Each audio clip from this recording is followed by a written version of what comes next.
Army chief general Syed Asim Munir की Kuwaiti वली अहद शेख मशल अल अहमद अल जाबिर अल सबह से मुलाकात। पेशावराना उमूर पर तबादला ख्याल।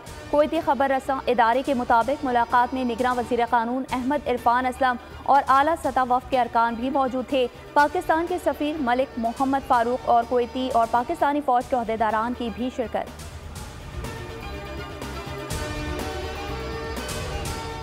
9 मई को मुल्क से गद्दारी की गई। आलाकारों की सहूलतकारी मुल्क दुश्मनी है। किसी को इल्म नहीं था कि तहरीक इंसाफ तहरीक तबाही बन जाएगी। शहबाज शरीफ की मीडिया से गुफ्तगू। एक बार फिर लेवल प्लेइंग फील्ड ना मिलने का शिकवा। कहा, नवाज शरीफ की हुकूमत को खत्म करके तरक्की का सफर रोका गया। वक्त का तकाजा है कि इलेक्शन हर सूरत होने चाहिए। एहतसाब अदालत में रमजान शुगर मिल्स केस की समाअत 12 दिसंबर तक मुलतवी।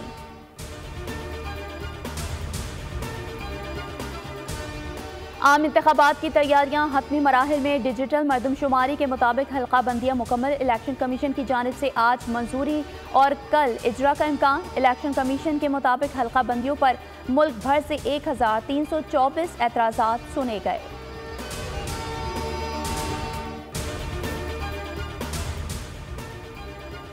आलमी मार्केट में गंदम की कीमतों में कमी। वफाकी हुकूमत की 10 लाख टन गंदम की खरीदारी की मंजूरी। TCP ने इंटरनेशनल टेंडर जारी कर दिया।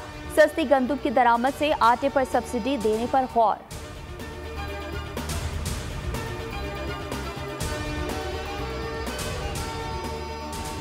बिजली ₹3.53 फी यूनिट मजीद महंगी होने का इम्कान। CPPA ने अक्टूबर के फ्यूल प्राइस एडजस्टमेंट की मद में इजाफा मांग लिया। नापरा में दरख्वास्त पर समाअत मुकम्मल। फैसला आदादोशुमार के जायजे के बाद किया जाएगा। इजाफे से अवाम पर 40 अरब रुपए से जायद का इजाफी बोझ पड़ेगा।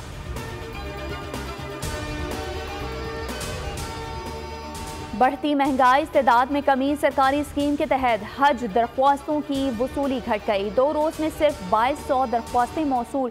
मासी में इब्तदाई 2 रोज़ में 10,000 फॉर्म्स जमा कराए गए थे। माहिरीन के मुताबिक निजी हज स्कीम से आज़मीन की तादाद मजीद कम होगी।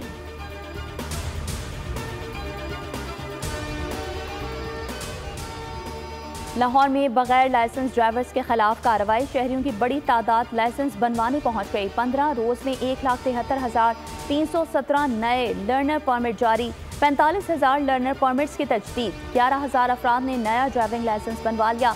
175 गुमशुदा, 204 इंडोर्समेंट, 1200 इंटरनेशनल लाइसेंस जारी।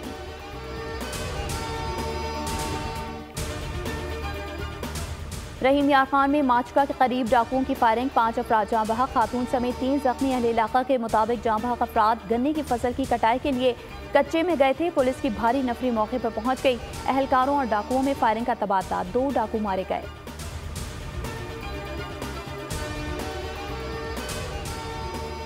लाहौर में कॉलेज बस पर फायरिंग से जख्मी तालिबा आयशा बदस्तूर वेंटिलेटर पर। डॉक्टर ने अगले 72 घंटे अहम करार दे दिए। पुलिस के मुताबिक फायरिंग करने वाली कार वापस पतोकी तक गई। जियो फेंसिंग करवाई जा रही है। साथ ही तालिबात के बुकवा के हवाले से बयानात रिकॉर्ड किए जाएंगे।